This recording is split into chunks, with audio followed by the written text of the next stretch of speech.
नमस्कार, स्वागत है आपका एंगुलर फिजिक्स में। और आज हम रिकॉर्ड करने वाले हैं अपना छोटा सा लेक्चर एक इंक्लाइंड प्रोजेक्टाइल के ऊपर। तो इंक्लाइंड प्रोजेक्टाइल की थ्योरी में आपको कवर कर चुका हूँ, पूरी कंप्लीट सिखा चुका हूँ। आज का लेक्चर जो है वो आज हम सिर्फ 3 क्वेश्चंस डिस्कस करेंगे और सिर्फ 3 क्वेश्चंस में मैं आपको पूरी इंक्लाइंड प्रोजेक्टाइल क्लियर कर दूंगा आज। ठीक है ना। ये 3 क्वेश्चन में बेहतरीन क्वेश्चंस निकाल के लाया हूँ आप सबके लिए। तो ये 3 क्वेश्चंस आपको अपनी स्क्रीन पे दिख रहे होंगे। पहले क्वेश्चन टाइम ऑफ फ्लाइट का है, दूसरे क्वेश्चन में आपको पी क्यू पूछा गया है, मतलब रेंज पूछा गया है एक तरह से। और फिर लास्ट वाले क्वेश्चन में आपको पाथ पूछा गया है। ठीक है ना।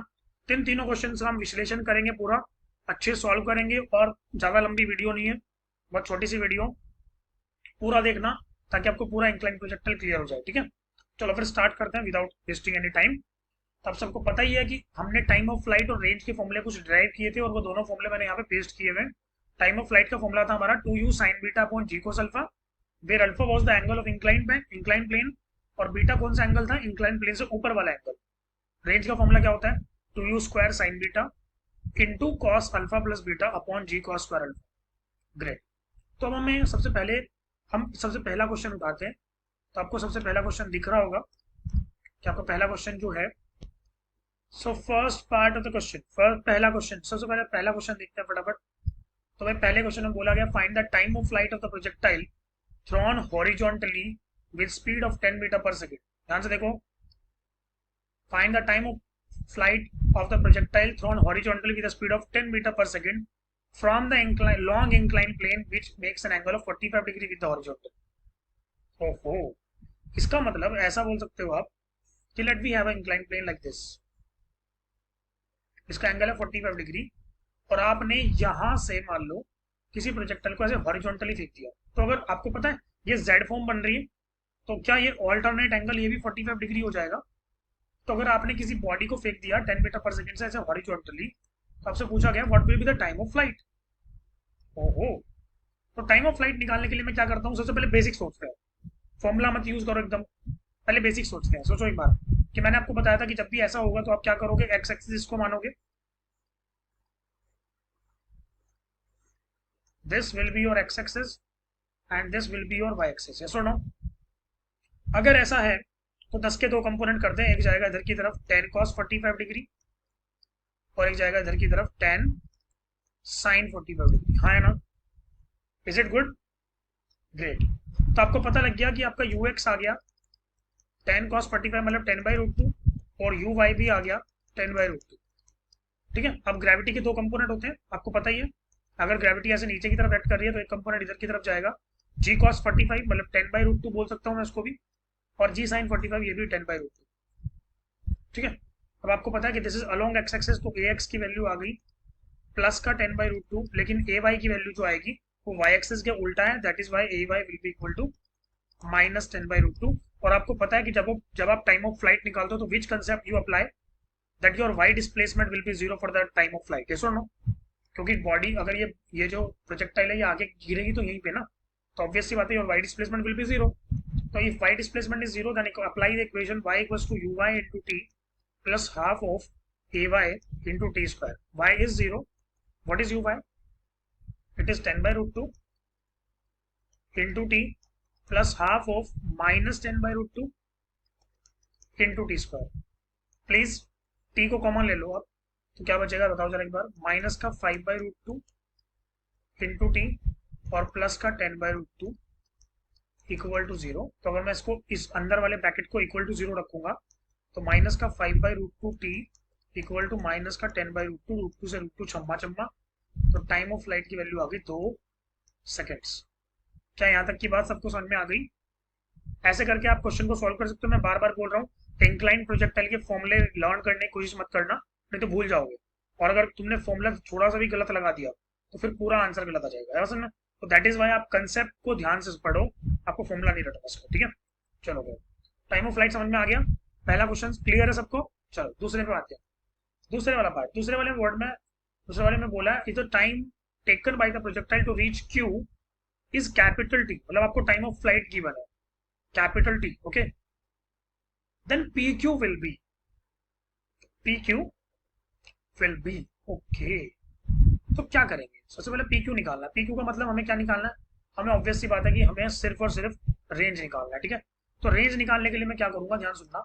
मैंने बोला अगर मुझे ये पूरा निकालना है तो उसको मैं बोलता हूँ रेंज है, मान लो। ठीक है भाई, अगर रेंज निकालना तो ये कितने एंगल में फेंका गया, 90 डिग्री पे, तो मतलब ये हो गया हमारा बीटा और ये हो गया हमारा अल्फा। ठीक है, चलो गए।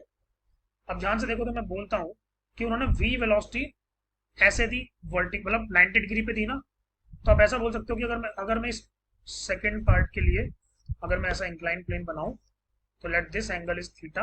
आपने यहां से किसी चीज को वी वेलोसिटी से फेंका ऊपर की तरफ at an angle of 90 degree. ठीक है, तो इस वी के कंपोनेंट तो हो नहीं पाएंगे, तो आपका यू एक्स कितना आ गया, जीरो। आपका यू वाई कितना आ गया, वी। आया ना।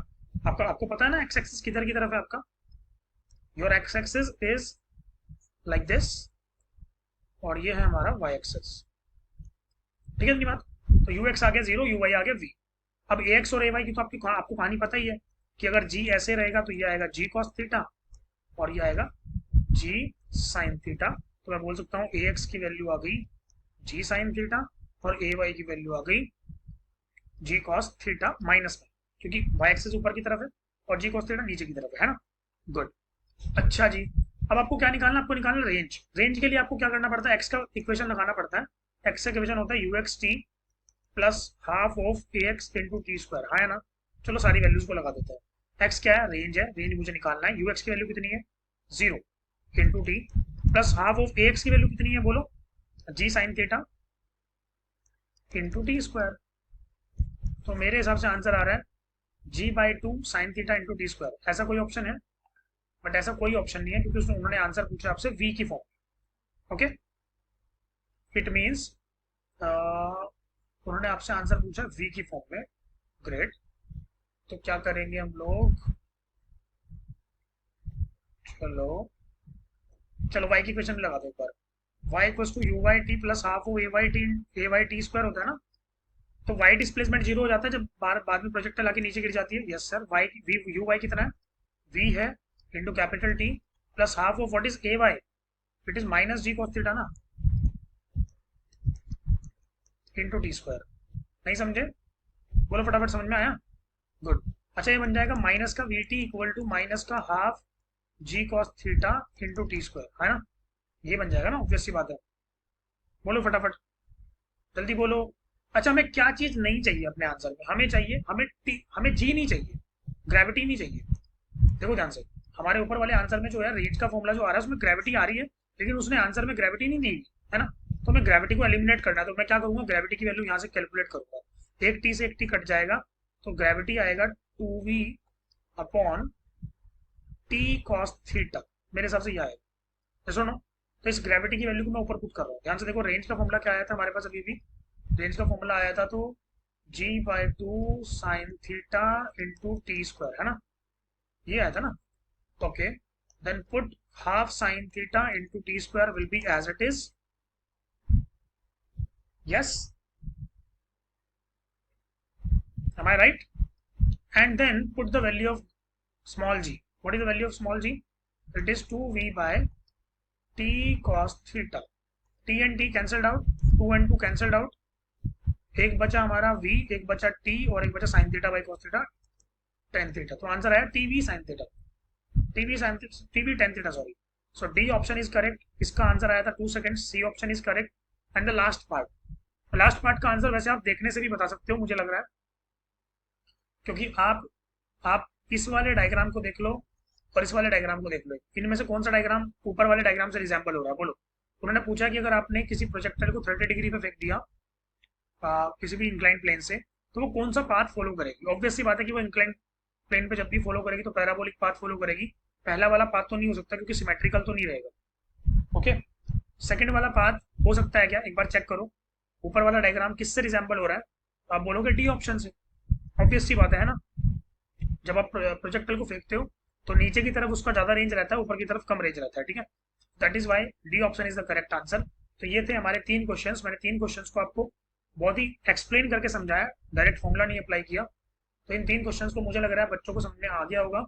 नहीं आया तो वीडियो को पॉज करो, रिवाइंड करो, वापस देखो, और अगर आ गया तो अच्छी बात है, लाइक करो, शेयर करो, सब्सक्राइब करते रहो चैनल को। ठीक है, और अगर आपको कोई डाउट है इस पूरे टॉपिक में तो आप मुझे व्हाट्सअप कर सकते हो 7500 73722 पे।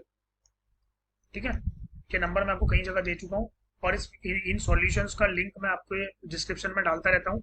हर लेक्चर के नोट्स मेरे डिस्क्रिप्शन में मिलते रहते हैं, तो उनको जरा डाउनलोड करते रहो साथ में, ठीक है। तो नेक्स्ट वीडियो में मैं आ रहा हूँ फिर रिवर वैन प्रॉब्लम लेके, ठीक है। रिवर वैन प्रॉब्लम बहुत बच्चों के लिए कॉम्प्लिकेटेड होती है, बट मैं उसको बहुत ईजी तरीके से समझाने वाला हूँ, ठीक है। चलो फिर, थैंक यू।